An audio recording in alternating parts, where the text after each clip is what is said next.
music concert. Not only was Bella in the committee, one of the organizers, but since the initial phases, sometimes it happened the musician wouldn't show who stepped in Bella. She was always there, always observed. And she drove in those days a very nice car. What car did she drive? Volvo. She drove a nice Volvo, right. 282931.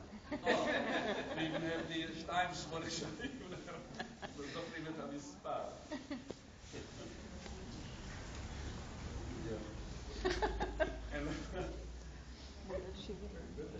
And I can tell you, my friends, that though she loved music, she had a lot of compassion.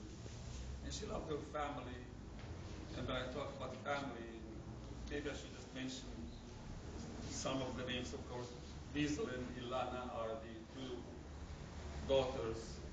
But she has 6 grandchildren. And she has 21 great-grandchildren. And she has 4 going to the next generation. I'm not going to go down but she really established a clan already. If you build the tree, the family tree, you would see what can come out of one life.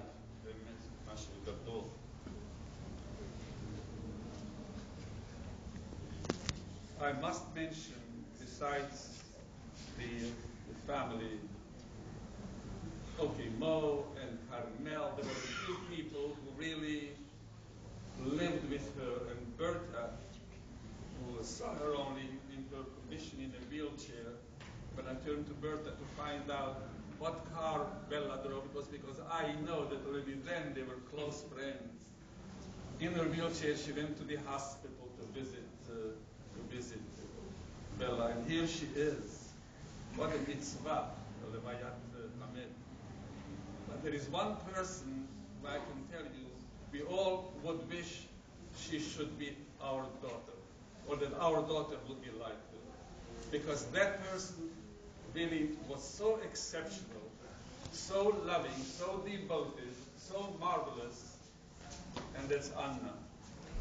The young girl there who took care of her, and to whom that was not a job, to her that became part of her life. She was as close to Bella as a daughter can be to a mother. And remember, Anna, we will never forget that. Not only the family, but those who saw you functioning, they will always remember that.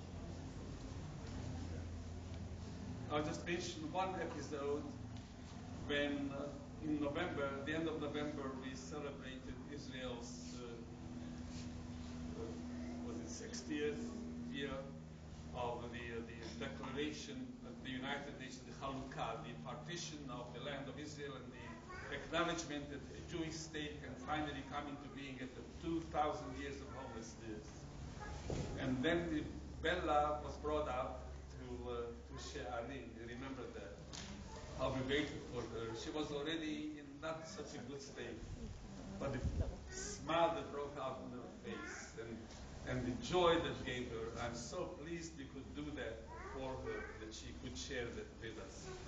Because she was a person who really deserved all our affection, all our love. And now we are bidding farewell to her, to the family. I can only say that in this week's portion of the Torah, there is a phrase, Ken Yosifun, 50 פעמים. You should just have that you mevorachim. I'm rephrasing it a bit, but the family should continue growing and keep up this tradition of the great giver, the great sharer, the great contributor. And don't forget that life will be as good to us only as we will be good to life. And we will get out of life only what we put into life. And she taught us a great lesson in that respect.